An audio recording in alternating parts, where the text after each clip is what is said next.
Hello, everybody. Welcome back to another live. My name is Laken, and I go live every Wednesday at 1 p.m. Eastern to answer any questions you have about goals, planning life. I'm a minute or so late today. Just a lot going on. We had some furniture delivered this morning, which then just like set my whole day back, it felt like. And like I knew it was coming, but I don't know. I did not anticipate the amount of effort it was going to take me. So I did not plan that very well. Planning fail, but I'm excited to be here with you today. Let's kick it off with our first question, which is, what are you drinking? If you're here live, I would love for you to say hello and let us know in the chat what it is that you're drinking while you're hanging out live. And if you are part of the replay fam, I would love for you to share down in the comments what it is that you're drinking and or doing while you're catching the replay. I have got a very large cup of iced coffee, which I, spoiler alert, did not take a picture with before the live happened. So the picture for the thumbnail after the live has happened is going to be, I'm just going to use like a regular cup. I'm not making a whole nother one of these for a picture. But I am trying, I'm having some later caffeine today to hopefully help me stay up a little bit later, to sleep in a little bit, because I'm leaving for New York tomorrow. And I want to be able to stay up a little bit later tomorrow night. Well, I want to be able to stay up a lot later tomorrow night than I have been staying up. So having a little bit of a delayed caffeine. Hello, we've got peach iced tea, yum, coffee, green tea, pineapple sparkling water, a Culver's Butterfinger concrete mixer. Oh my gosh, that sounds delicious. Dr. Pepper, drinking a naked smoothie. I woke up with a bit of a sore throat. Oh, Jamie, I hope that you feel better soon. Airborne. Whenever I start to feel that little bit of like sore throat, like itchy, like kind of like a little bit coming on, I always just take some Airborne and liquids and like rest as much as possible. Sometimes it just goes away. We've got water today. Just finished my coffee. Can't believe I caught you from the beginning. Welcome. I'm so glad that you were able to be here. Just water at the moment. Going to the pub when my husband gets home. Sophie, that sounds so fun. Water, International Delight, caramel macchiato. Oh my gosh, Melissa. Wow, that sounds fantastic. Mine is just iced coffee with half and half. Still delicious though. So thankful that my enjoyment of coffee is back. All right, let's hop over to our other question before we jump into your questions, which is, what is one small win that you want to share this week? It can be anything. On our community call last night, we also share wins at the beginning of those calls. And I always encourage you, like, it doesn't have to be big. And one of the wins that was shared last night was not even, she was like, this isn't even on my goals. That's okay. Your wins don't have to be things that you were planning for or things that were on your goals. Like, any win is a win. And I love just kicking this call off with that positivity and celebrating our wins, because I know that we don't celebrate them enough. I'm also going to grab my water so I have it handy as well. I moved back into this cup. I think I talked about that last week. So, although it's all fresh and shiny and new because I got a brand new one. And when I travel with it this weekend, it's probably going to get a smidge dinged up, but it is what it is. Joanna, you went to your writer's retreat. Oh my gosh, I want to hear all about it, all about how it was. Oh my gosh, so excited. You've been planning that for months. Big adult wins, car insurance paid, tags renewed, and I voted this week. That is a big adult week, Jamie. Wrote every morning so far this week before work. I love that. I love that you're finding a time that works for you, Sophie. Started your 5K training and have done 2 days of, I'm assuming you mean 2, like the number of the plan. Love it. So exciting. When is your 5K, Akeem? That's a commitment. I know we have lots of runners in our group though, which is not me. I have definitely tried before. It's not my thing. Completing the Texas Master Naturalist training tomorrow. Jessica, I know you've been working on that for a while, so that is super exciting that you're finally done with it tomorrow. Brenda, thank you for also being my guinea pig here. If your YouTube handle is not the name that you prefer to go by, if you're comfortable, I would love for you to share your first name or the name that you prefer to go by in, like, you can do it in parentheses or wherever in the comment or question. That way I can always address you by the name that you prefer to go by. And then Brenda, let me actually read yours. Cancel 2 subscriptions that no longer serve me. I got several things done on your to-do list yesterday. Hey, checking those things off, that's a win. That is a huge win. All right, before we jump into your questions, I want to make sure, I know I mentioned this in a live at one point, but I honestly, my brain and my memory these days is really bad, y'all. So I want to make sure that you know the course that I created over 2 years ago is coming back in June. I'm so excited. Lots of updates. I mean, I'm refilming all of the videos. It's going to be fantastic. If you are interested in more information when I have it available, I linked the waitlist in the description box. You can join the waitlist, and spoiler alert, the waitlist will get a discount on the course when the course goes live. If you are a previous student, you will also be getting a discount that is even more than the waitlist. So you can still join the waitlist to get the information if you want to. But you will also keep an eye out for a previous student email from me that will have an even bigger discount. Okay, just wanted to get that out of the way. Well, I just closed the comments instead of closing this actual banner. So that is what it is. Okay, a couple more comments. I've been canning meats and jellies like crazy, got lots of breakfast mates and in the freezer. That is amazing. And Mima, I might just call you Mima if that's okay. That is what I called my grandmother, which I just love it. Which, by the way, picking grandmother and grandfather, like grandparent names in general, is proving very complicated and very difficult. I think you've probably heard me talk about this before. Both my husband and I come from divorced parents. So we have 8 parents among all of us. And the only one who already has grandchildren is his stepfather. Everybody else, this is their first grandchild. So they don't have grandparent names yet. And so we're trying to figure all that out and trying to like diversify. And some people want like something unique. And it's just like, it's a lot trying to figure it all out and make sure like, it's just a lot. So, but I love your YouTube handle. Discharged from the hospital with 3 blood clots. Now to work on getting my lung capacity back and no more birth control. Oh my gosh, Michelle, I hope that you're doing okay. I'm sending you all of the healthy vibes and thoughts for your like recovery. Take care of yourself. Like put things to the side. I hope that you are able to maybe ask for some help, prioritize you. Thinking of you. That's so hard. I made my mammogram appointment, Lisa. I know, like we talked about last night. It's a step. You did it. This is more of a pre-win, but next week I'll be getting out of my comfort zone and attending a networking event. That is so fun, Melissa. And I mean, I'm all for the pre-wins. I think also it helps that by you telling us, like, you're going. You can't back out now, right? Paid off my credit card. Congrats. That is huge. Drinking water. Win is ordering wedding invites. Oh my God. It's getting real. You ordered invites. Like people will be coming to your wedding. Welcome. I'm so glad that you were able to join live. Let's get into it. We just did a bunch of chatting and a bunch of things and questions and all the things, wins and drinks. Let's get into your questions. What questions do you, I'm done asking questions and I'm done telling you stuff. Let's get into your questions. What questions do you have? Even if you feel like it is really specific to your goals, I promise you, either somebody else has a similar question or they're going to benefit from hearing the response to the question. If you have something that you're struggling with or something you want to chat about and you don't know how to phrase it into a question, you could just put topic and then whatever the topic is in the comment, and we'll just chat about whatever the topic is. So that's my little spiel before we jump into it. Picking a grandparent name is so fun. I picked Meemaw because that's what Sheldon Cooper called his grandmother and it fit perfectly.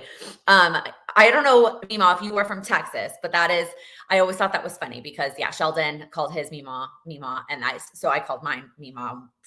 She's originally from Georgia, but we were in Texas at the time. So I do love Big Bang Theory. Morgan, how to better advocate for yourself? Okay. This is a good question. And if you want to clarify and specify, I would love to share maybe some more specifics, but I'm going to generically, because I think the answer to this, at least for me personally, in my experience, is different depending on whether we're talking about, I feel like there's kind of 3 different categories. And again, this is based on my personal experience. There's advocating for yourself with your friends and family. There's advocating for yourself within work and your professional sphere.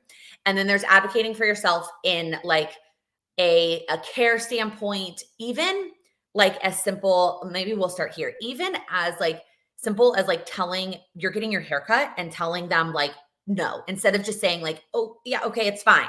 Right. Cause I have totally been there where I didn't like the way a hairstylist or nail stylist or somebody did something and I was paying for a service and I didn't advocate for myself in that regards. Also in that category is like going to the doctor, advocating for yourself there. That scenario to me is a lot less about the like not worrying so much. It's so much more mental. There's a lot less like tips or nuance about it. It's like it is just confidence and knowing that you are worthy, you deserve the care or service or whatever it is that is either you're paying for or is promised to you or is you get it besides like regardless of any other things in your life. Like you get that care. So that first off is a lot more mental and just practicing it and doing it more and you will get better at it. And then just reminding yourself that like you are worthy of that. Like that to me, that is a category that can be the hardest because it's like strangers, but at the same time, it's strangers and it's people you may or may not ever have to see again. So keep like, don't back down in those scenarios. All right. Work, business, professional life.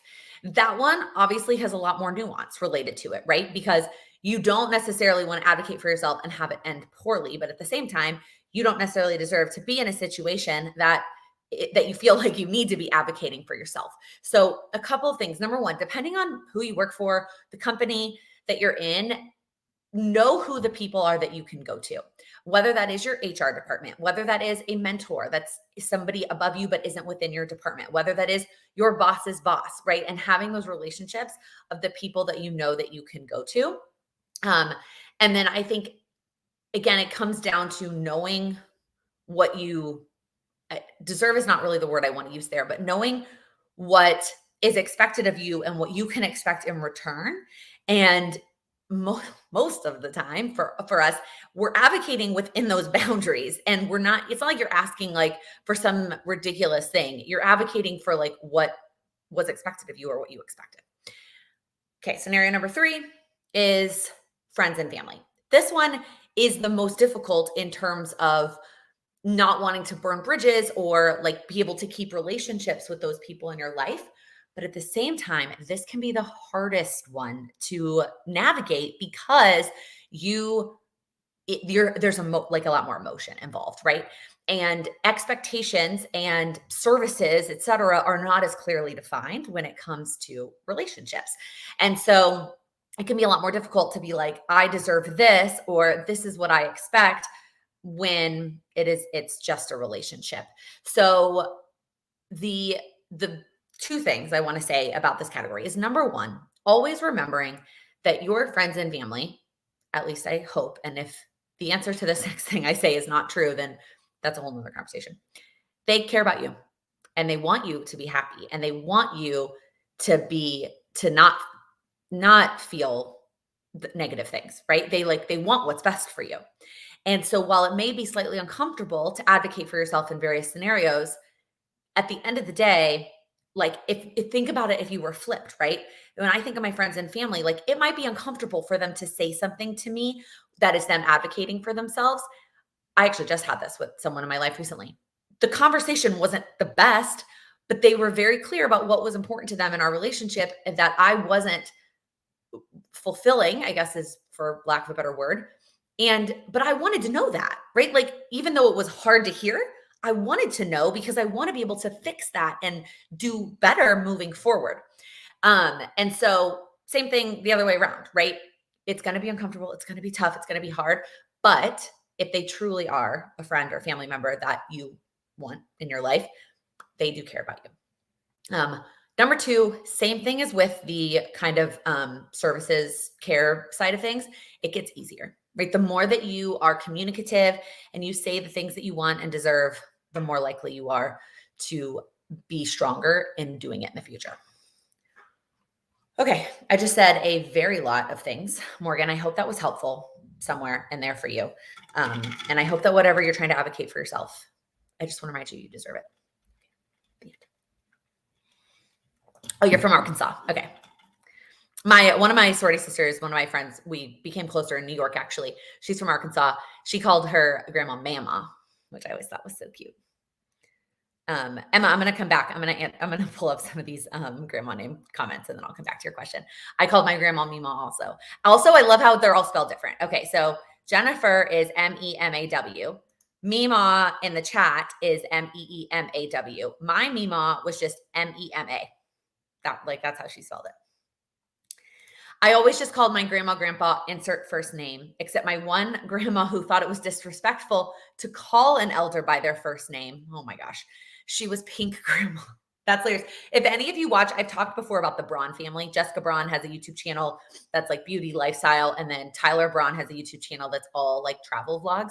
And their parents are very involved in their lives and therefore sometimes in their vlogs. And they call them, it's Blue Nana and White Nana, I think. Nothing to do with race. Just the first granddaughter just like started calling them that. It was very strange.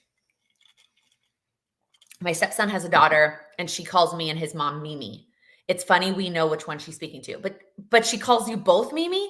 So that's one of the issues is that like two of them kind of want a very similar name and they have the same first name. So we can't even do this. So I'm like, I'm not sure how I'm just kind of ignoring that for now. We'll get there when we get there. Whichever one comes to visit her first, I get to pick the name first. Okay, Emma. How do you stop yourself from giving up on goals because it's what you have always done? Very interesting caveat because the first part of your question is a very common question that I get before, right? I give up, I don't follow through, some form of that scenario. In fact, there's a video coming, maybe it is this Monday because we just had the plan with me. So it is this Monday, all about following through. Like that's what Monday's video is about. But the caveat is about because it's what you have always done. So first off, as somebody who worked in corporate America for almost 10 years, I always got, for a company who'd been around for 175 years, I always got very frustrated in general with this comment, right? Like, well, that's the way it's always been done. And it's like, well, there's a lot of things in this world that was how it was always done until somebody realized that's how it probably shouldn't be done that way, or it 100% shouldn't be done that way. And we're going to change it. And so step one is going to be a little mental for you. It's going to be a little bit of mental work saying, okay, that was a past version of me who did give up on her goals. New version of me is not going to give up on her goals because I'm going to do it differently. You've probably heard the statement before, right? The definition of insanity is doing the same thing and expecting different results. So if you keep setting goals in the same way, then it's likely you're going to get the same results and you're going to continue to give up on them. So what you need to do is figure out what was causing you to give up on the goals and doing it differently next time. And there's a ton of different reasons. This is actually one of the things we talk about in the course is all the different reasons that you don't achieve your goals. Not even just that you give up on them, but like at what point in the process are you stopping? And so option one, scenario one, is that you're picking goals that don't actually matter to you, right? You're picking goals because they're the goals that you've always picked. You're picking goals because they are somebody else's goals. You're picking goals because you feel like those should be your goals. So step one is picking goals that actually matter to you. Step two is breaking those goals down into much smaller steps. We are such creatures of habit that we think we can start it all at one time. This was actually a whole topic last night on the community call. We are so ingrained to be like, January 1st, New Year's resolutions, here is my platter of new goals, and I'm going to start all of them on day one.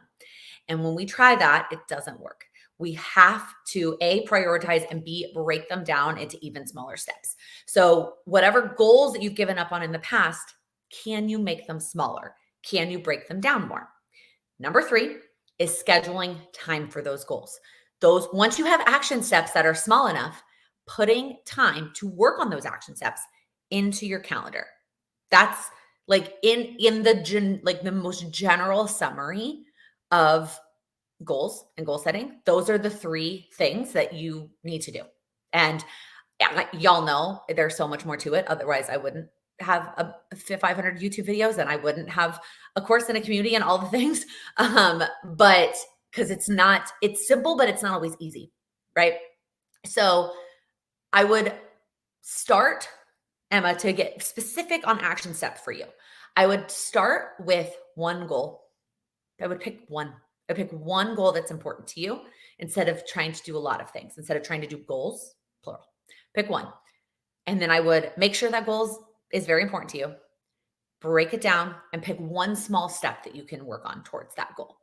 Prove to yourself that you can follow through on the goal. And then once you start building that momentum, it will get easier to not only follow through on that goal, but add more to it and then add in other goals later. Great question, though.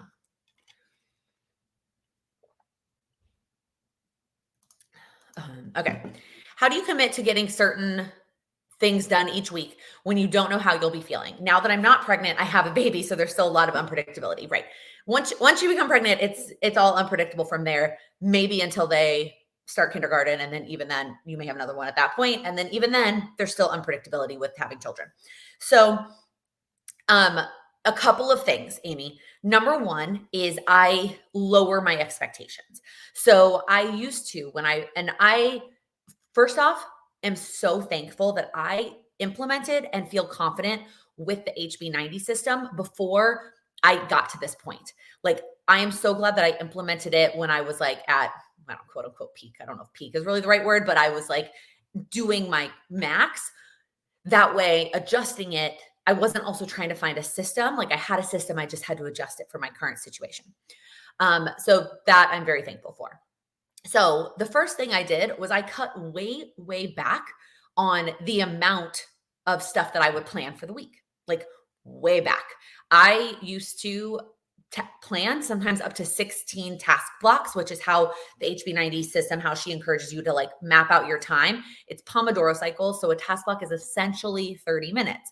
So on regular work days, I was planning 8 hours worth of work. And going from a 40-hour job plus my business on the side, like that was very reasonable amount of work for me to do. Once I got pregnant and I was struggling with symptoms, I knew, first off, the first trimester, I just like didn't even bother, truthfully. Like, I didn't HB90 in February or March, but the last couple of months, I don't plan for more. The most I will do is 12, and that is only if there are calls involved, and not actual 12 hours of like actual project work. If there are calls involved, I will sometimes have up to 12 task blocks planned. Otherwise, it's 8. And so my number all of a sudden is way less.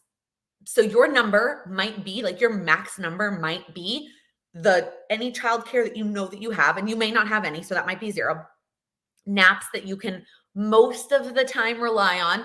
Understand that doesn't always happen, but most of the time, right, that you can rely on. And if there's like any days that, if that childcare also includes any days that your spouse is helping and in charge, I guess is the phrase that I'm looking for, where you could get work done, right?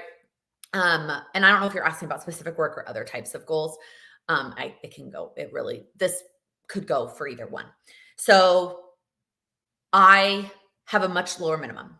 Then I also way, way, way lower my expectations. I way lower, knowing that I hardly ever hit the number before I was pregnant because I was always overestimating. So now that I've even estimated less, if I don't hit the number, I don't hit the number.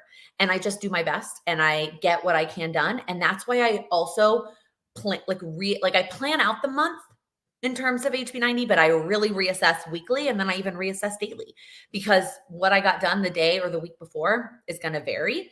And that was true before I was pregnant, but it's really helpful that I do that now. But also, in order for all that to work, is I had to prioritize. I had to cut things. I had to say, this was important. This was not important. This has to get done. This may or may not get done, both with work and household things. Hopefully that was helpful. How do you not stress or put aside the stress of an unknown medical text? Little context, I have some abnormal blood results. We are retesting, but may end up getting referral, trying not to let it control. So Lisa, first off, there's only so many things I can say that your brain is not going to be able to forget about it. Like, it's just not. And you just have to accept that like this is a time period of unknown and it's temporary. And so if you're getting less done right now temporarily, or you need a little bit more rest or a little bit more self-care, a little bit more happy distractions right now because you're waiting on this, that's what you need right now. And your goals will still be there when it's time to come back to it. I would not try and like act like live regular, like normal, like knowing that this is outstanding. That said, what the time in between is not going to change the results. And that's a mental game. But what, like waiting, like whether you sit there and just eat cookie dough on the couch for 2 weeks while you wait, or you check some things off while you wait, isn't going to change what the outcome is.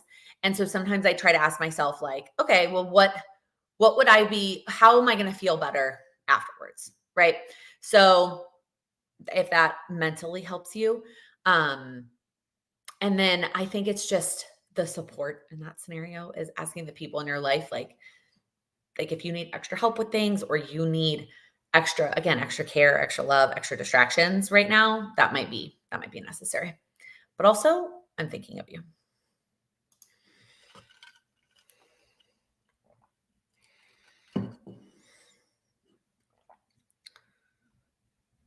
Yes, she calls you both Mimi and you're good with it. That's amazing. I'm very impressed. In Swedish, we have different words for grandparents depending on if it's the mother's or the father's side. Have we talked about this before? Or maybe it was a community call, or I feel like I remember talking to somebody in real life that like it's different. And so you could have a cousin that calls your grandparent something different than you call your grandparent if you're a maternal cousin or if they're a paternal cousin, which that blows my mind a little bit. Okay, I'm really good at making goals, to-do list, top 3 lists. How do I actually go from writing them down to getting things done? I feel like I know what I need to do, but I just don't do it.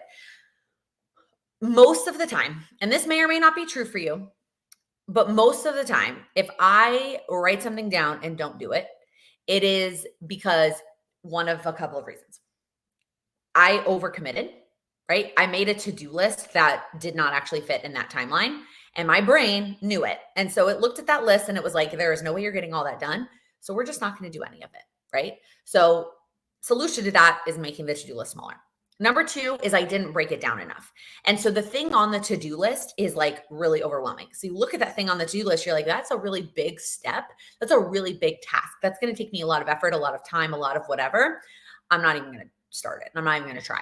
So making the steps smaller on the to-do list. Scenario number 3 is I am putting things down that are like things. This one is harder, but it's things that I like think I need to do, or I think somebody else wants me to do. And it's not the actual most important thing that needs to get done in that moment. So I'm procrastinating it because it doesn't have to get done. And I'm not prioritizing properly. That one's a little bit more specific depending on if we're talking work or personal or goals or any of those things. But for me, 9 times out of 10, the list is not realistic, and or the pieces on the list are way, way, way too big.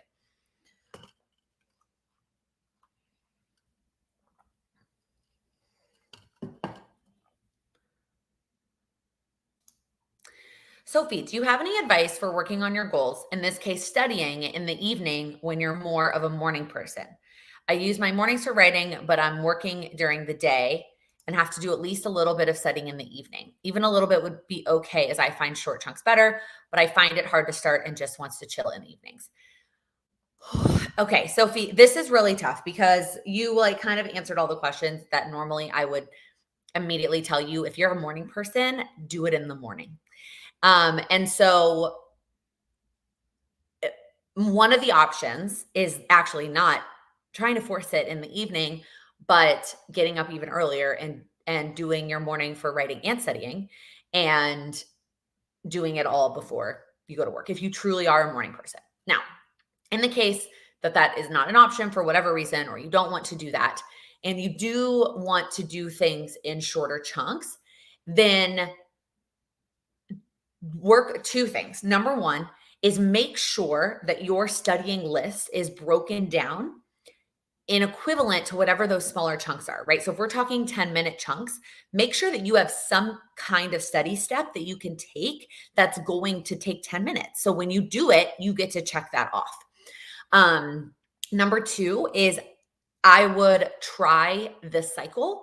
Like it's almost like the Pomodoro cycle, but I would do it the other way around. I actually got this idea from a member of our community who said what she does in the evenings is she does the Pomodoro technique, which is 25 on, 5 off, but she flips them around.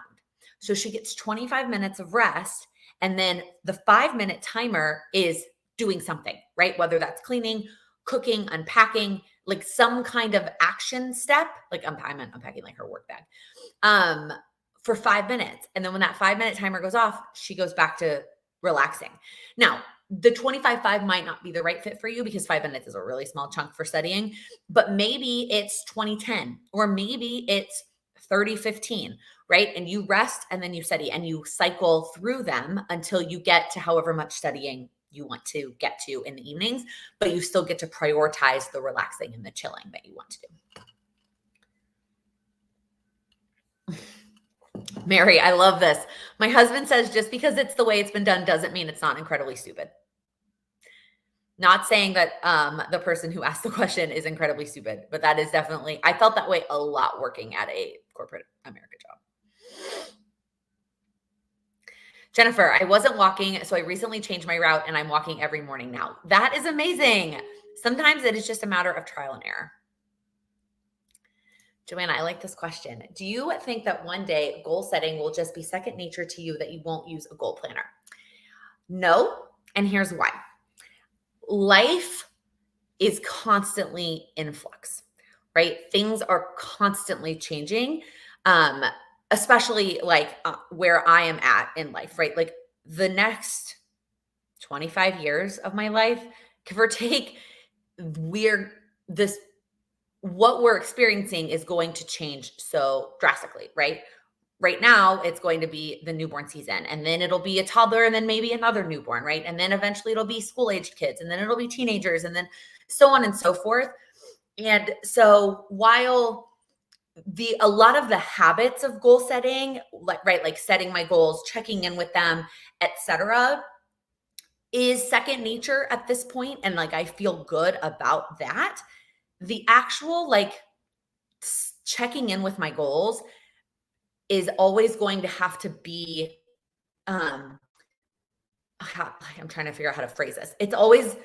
I think I'm always going to have to find a way to prioritize it with something like a goal planner, because life will continue to throw curveballs at me, because that's just life. And like seasons will continue to change, right? If I was maybe in a scenario where like my life was going to look the same for the rest of it, but I just don't even think we ever get there. Cause even like once you're done with your family, then it's like, okay, are you in the grandchild stage, right? Like my mom's whole life is about to change because she is going to go from being retired and having like her schedule being completely her own. It's not completely, because she helps us with like all of her children that live locally with various things, but to helping watch our child. So I just feel like because life will always have those cycles and like being continued to change, I will always need something like a goal planner to ground me and make sure that I am still setting goals, breaking them down, scheduling them, checking in with them, etc. That makes sense. I know I am way behind on questions and comments. I'm working on it. Mima, any tips for being more consistent using a planner? I feel more organized when I use one, but I get out of the habit easily and will go months without looking at it. Great question. So first off, I always say this when people are like, what's planner piece, or how do you know you found the right planner for you? The right planner is the one that you use the most regularly. And so if you are not consistently using it, it's probably the actual planner system that you're trying to use may not be the right fit for you. It also might mean that you need to figure out what using a planner, like how it fits best into your life. So there's a lot of options, right? There's daily and then there's weekly. Okay, well, and then you could be like me and use a combination of both. But so if you're using a daily planner, well, then when are you setting it up? Are you setting it up the night before? Or are you setting it up the morning of? Okay, if you're setting it up the night before, where are you doing that? Is there a desk? Is there a countertop? Like, where is that planner living? And how can you create a habit essentially to check in with it and set it up for the next day? Same thing can go with weekly, right? If you're doing a weekly setup, what day are you typically setting up? I know a lot of people choose Sunday to set up their week. That never works for me. Sundays are all over the place. A Sunday could be I'm in complete control and I get to do whatever I want. It could be like this past, I mean, it was Mother's Day. Even a couple Sundays before that, my mom texted me and my sister at 8 a.m. because my sister just started a new job, so we hadn't seen her a lot. And she sent us a text at 8, do you guys want to get brunch today? It went from an 8 a.m. text, do you want to get brunch, to the entire day with my mom and sister. I didn't get home until like 7 p.m. So Sundays are hard for me. Oh, sorry, that was a minor tangent to explain that Sundays are not a good day for me to plan to set up my planner, right? So I try to actually do mine on Fridays. I try to do it as part of my work week, and I set up for the following week on the Friday before. If that doesn't happen, I do it Mondays, and that's fine too. So I think number one is finding a planner system that works for you in your life, wherever that is right now. And that may be different than what you have used in the past. And then number two is, what is the rhythm and routine for you to use it consistently?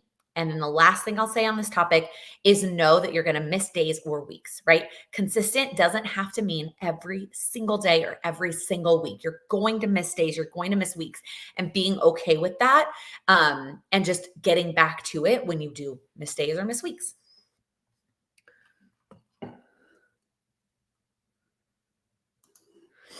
Amy, I'm a stay-at-home mom, but there's still goals that matter to me: home projects, community involvement, etc. Okay, hopefully my answer still helps with that, even though I did come at it from like my work standpoint, but I would do it the same way with the other stuff. I think prioritizing is definitely the piece I'm struggling with. There's so much that needs to be done, but obviously I can't do it all at once. I tend to get paralyzed with how many to-dos. Yeah, so what I would tell you then is work backwards. Instead of having all of them on the list, say, if I could do just one of these this week, which one of those is that going to happen? And then when you have that time during that week, you know what it is, and having it broken down, right? You're talking about home projects, community involvement, personal growth.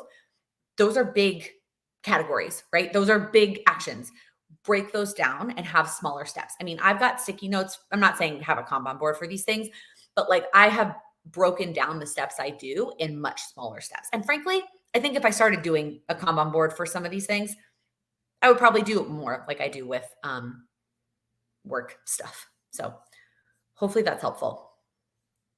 I'm sure it's tough with a newborn. I am 100% sure. And obviously I don't have personal experience there yet, but I think a lot of it stems from also our expectations, right? Where it's like, I want to get it all done, but I can't, so I'm going to do none of it. And it's like, well, you're not going to do all of it. So do you want to do some of it? Like, it's almost, we talk about this. This is an interesting thought.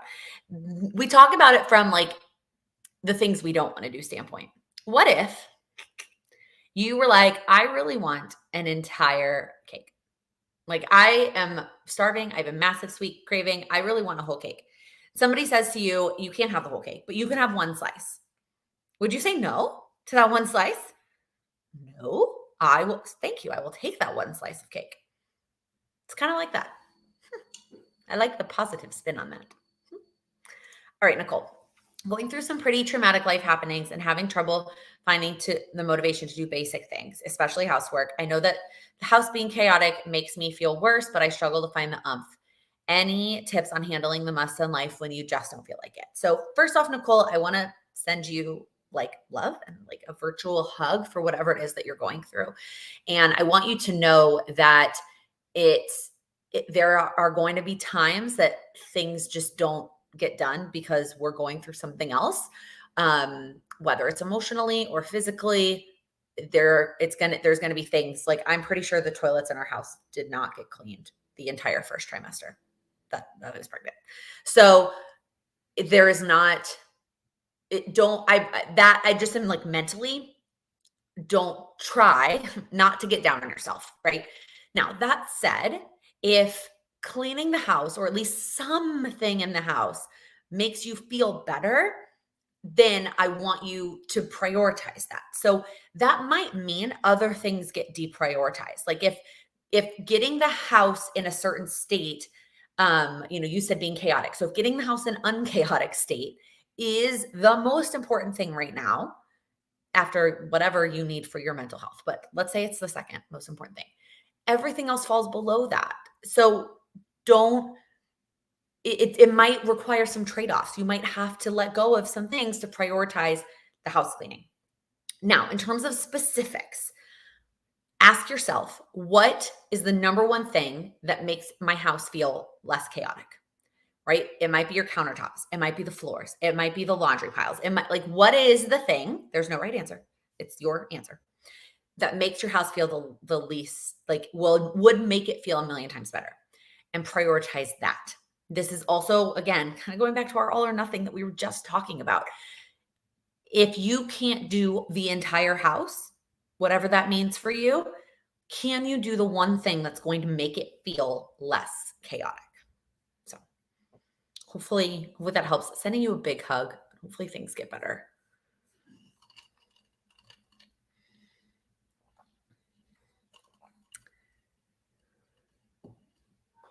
Same advice for people struggling at a 9 to 5 and make progress on goals, HB90. Rosie, I feel like at some point you shared that was not actually your first name. So I'm not going to assume that. So I think if you are working a 9 to 5 job and you're trying to make progress on goals, HB90 can be an option, right? Figuring out how much time you have outside can be an option. And the only reason I don't say it's like the number one advice is because a lot of us it really depends. I've said this before. If your personal goals, and now if you're trying to run a business, I think you've asked questions about business things before. If you're trying to run a business, then yes, HB90, 100%. If we're just talking personal goals, if your personal goals are project based, what I mean by that is it is like a list of things that you need to get done that you're breaking down. HB90 can be very helpful. If we're talking routines, habits, things that you're going to do the same thing a lot of the times, I don't think it's as helpful. I think it could still work, but I don't think it's as helpful. I think what is more helpful is figuring out what time of day around your 9 to 5 you are the most effective. Scheduling your goals, action steps in those time slots. Trial and error might be involved here. Being realistic about the amount of time that you're spending on your goals, because you still need to rest and you still need to live your life. And I am talking to 2019 Laken, who basically filled every hour of every day outside of her 9 to 5 with goal related things. And it was not healthy. And if the world hadn't shut down in March of 2020, my body certainly wasn't far behind. So just keep that in mind, that there it is going to require some prioritization and some limiting on the amount of things that you're going to be able to squeeze in. When my sons were little, they would both call my mom their grandma mom, since we lived in the guest house and they saw her every day. And of course, since I call her mom, and I would have to explain to them that they were talking about their grandma. That is funny. It's very possible that happens to us too. I feel like our little one is going to see my mom a lot, right? And I'm going to call her mom. But there is something to be said for, the people around you, what they call each other, and the kid, that rubbing off on the kid, right? So it's like, I would be better off calling my mom her grandma name, so that then my little one would get used to that. I'm laughing because the funny story I have for that is my first stepdad. Obviously, I called him by his first name. And so then when my brother was born, who was his son, and he, wanted him to call him dad. At one point, my brother started calling him by his first name. And he'd be like, no, call me dad. And he's like, but Laken calls you that. And it was just the funniest thing, trying to explain to my little toddler brother why I didn't call him dad. He did not understand. And so for a very long time, my younger brother called his dad by his first name because I did. And it was really funny.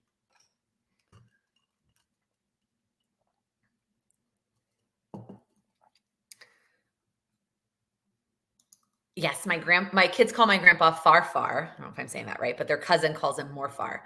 That is very confusing. That would get very confusing. Okay, Sophie, I'm glad that those suggestions were helpful. I like how I'm getting to the responses like way later. I'm still 14 minutes behind on comments, y'all. Joanna, good answer. That should be your blurb for your goal planner. I don't get me wrong. I'm excited about my goal planner. It is working for me. And I know a lot of you in the community who have had access to the free version have said it's working for you. If it is the best option for you, I want you to get it and I want you to use it. If another goal planner is a better fit for you, get that other goal planner, right? I just want you to have a goal planner. I want you, because frankly, because of the answer I just gave, I think we all need a goal planner. Like I think we all need some sort of level of accountability for our goals. And especially if you're here, you're probably a paper person, but even if you're getting a digital version. So, even if it's not mine, like having a goal planner, I think is beneficial.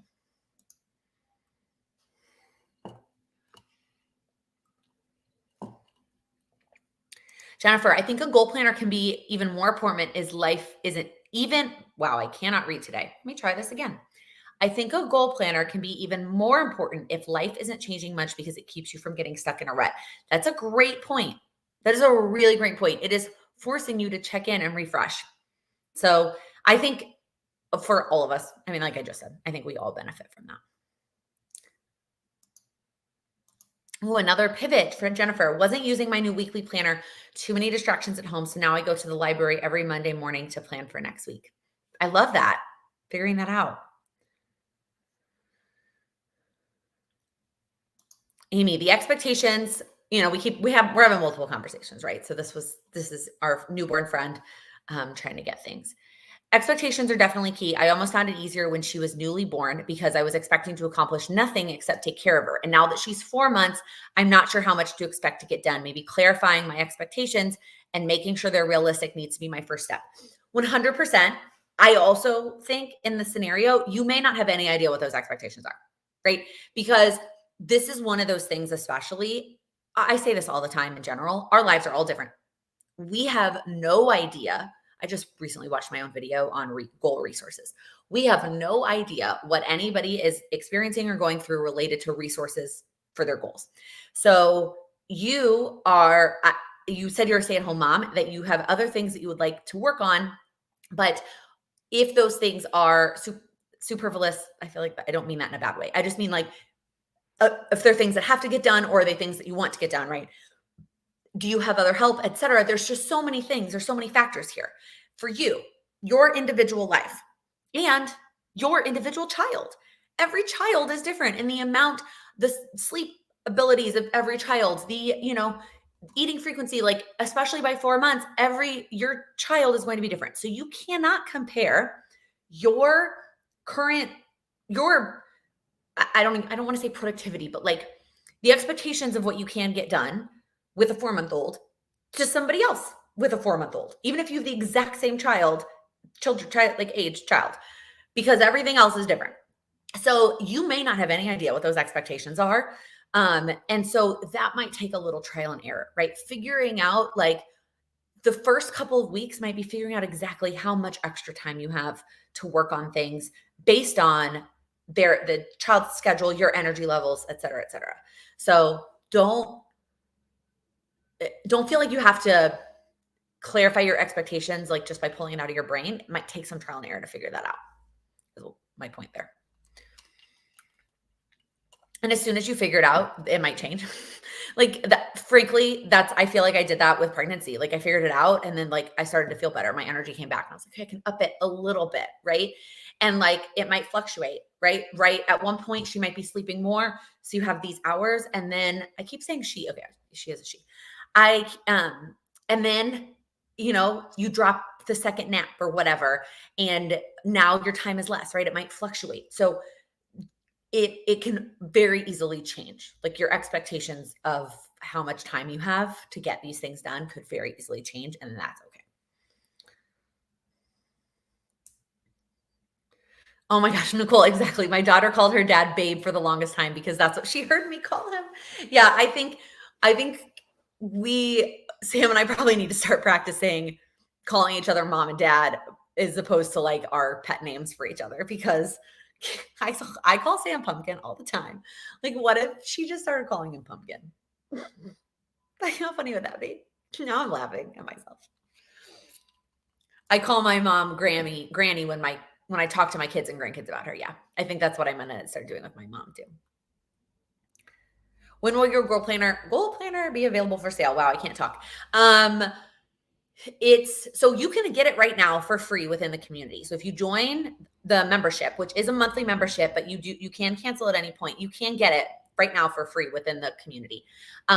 Starting with the Q3 version, it will be available for sale.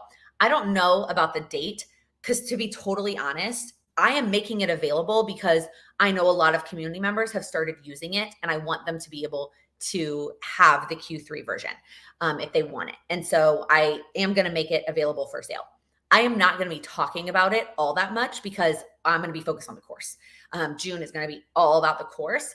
And so it will go on sale at some point in June. Keep an eye out. Like I'll post about it somewhere, but it's probably not going to be me talking about it incessantly.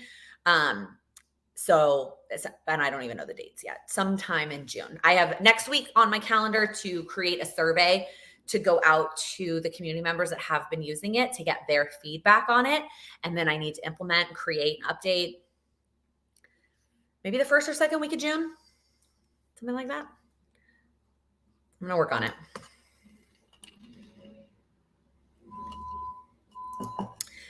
Amy, do you think it's ideal to have your goal planner be separate from your daily, weekly planner, or have it be all in one, or does it matter? I think it matters depending on you as a person. I think if you are somebody who needs to be able to see it all in one place, it can be beneficial to have it all in one. I think I've talked about this before. I'm not a flipper. Like I have so many pieces of paper on my desk right now because I like to be able to see all my things, right? I have some of them hanging up. I have my weekly plan hanging up. I have my goal planner hanging up. And then I have my daily plan, my HB90 plan, and then also my Kanban board. Like I like to be able to see all the things. So having it all in one for me just requires me to flip a lot, and I don't like to flip. So that's what it is for me. Now, there's always going to be incorporation because you've got to schedule those action steps, right? You've got to get them from your goal planner into your calendar. So there's always going to be interaction. Sorry, I don't know if it's trash man or recycling man, but he is loud. So I don't think it matters unless, depending on you. Now, it also depends on if you are doing, are you transporting that goal planner, right? If you're somebody who takes your planners places, it might be helpful to have it all like into one.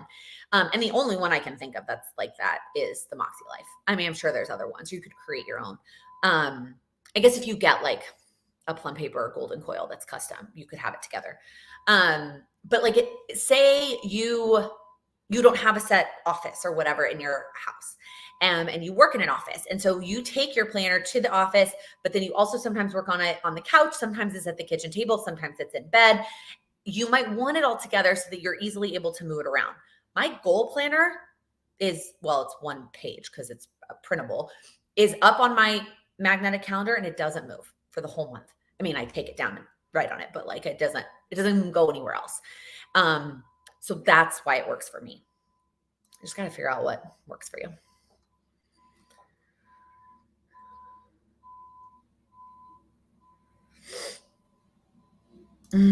Hi to the new mama. Celebrate the wins, all of them. I do that at the end of the day and it helps make me feel better and accomplished. That's good advice too.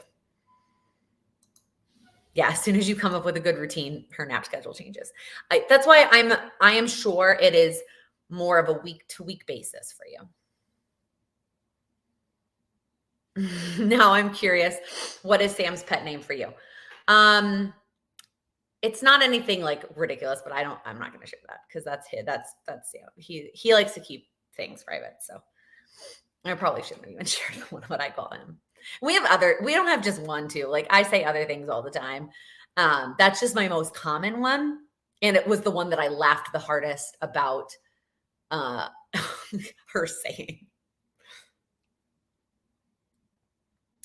I am one of those who carries their planner around and the Moxie is heavy. I need to have it all in one place, but it's starting to be a problem. That's a great point too, is that if you are somebody who carries it, If you have it all together, then it's also more difficult. Yeah, I mean, it's hard. It's kind of a lose-lose situation there. You know what I have seen people do, Key, if you're comfortable with it, is open up the coils and take some of the pages out and then put the coils back together so it's not as heavy. If you're comfortable. Holy moly, it is already 56. Wow. This today, there was no lull. I literally just talked for like an hour, y'all. I was behind the whole time. It was amazing. So many great questions today. Your desk space got sacrifices for the baby to have her own room, so your previous systems aren't working, and these are such good points. Yeah. Honestly, it's like that's what works for me because I have my own desk. I have my own space. That might change at some point in the future. But that is why my system works for me, is because I can have it. Oh, I also have my to-do list planner upright. I'm like thinking about all the pages I can see at once, and it's very nice, but that's what works for me. So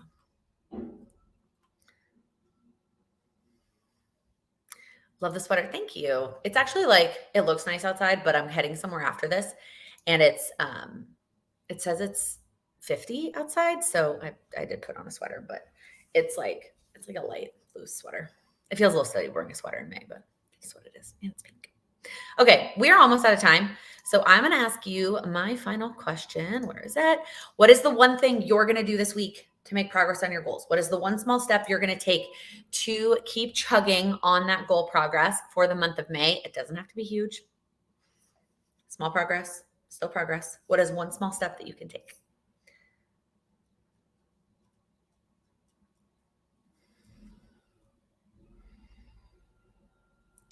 My son and I head to NYC next week. Anything we must do near Times Square. If you love Broadway, the Broadway Museum is really cool. Otherwise, I don't have a ton of recommendations near Times Square because, with the exception of Broadway, I don't necessarily spend a ton of time there. But if you want to send me a message and we can talk individually about the things that you like for recommendations, it's so hard for me to give generic New York recommendations without knowing your individual preferences. Put the totes of winter clothes up in the attic. Get your office reorganized. There's so many boxes from the move, I am sure. Clean out the latest kitchen cabinet. Condo is on the market. That is definitely a win. Clean your bathroom, even if it's just the tub. Nicole, I feel the same way about my toilet right now. Even if you don't clean the whole bathroom, can you just squirt the stuff and do the toilet? Still talking to me, talking to myself. So even if it's just one step, if that makes you feel better, do that one step. Track baby's naps and use that information to set reasonable goals for next week. Amy, I love that. I love one of my favorite things, y'all. I love when your action step at the end of this is related to the question that you asked earlier. That it happens all the time. That's one of my favorite things.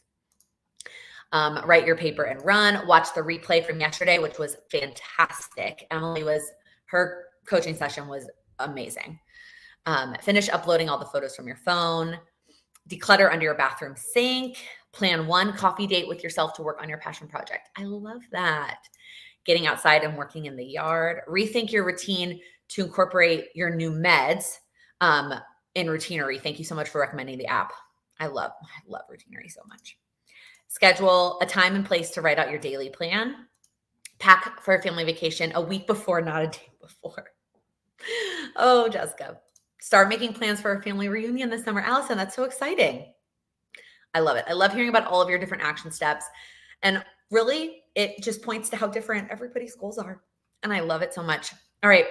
Thanks for hanging out with me today. If you found this video helpful, I don't know what I was about to say. Please give it a thumbs up before you head out. So many words. And if you're new here, click that subscribe button. I upload new videos every week focused on helping you achieve your goals. Have a great rest of your day, everybody.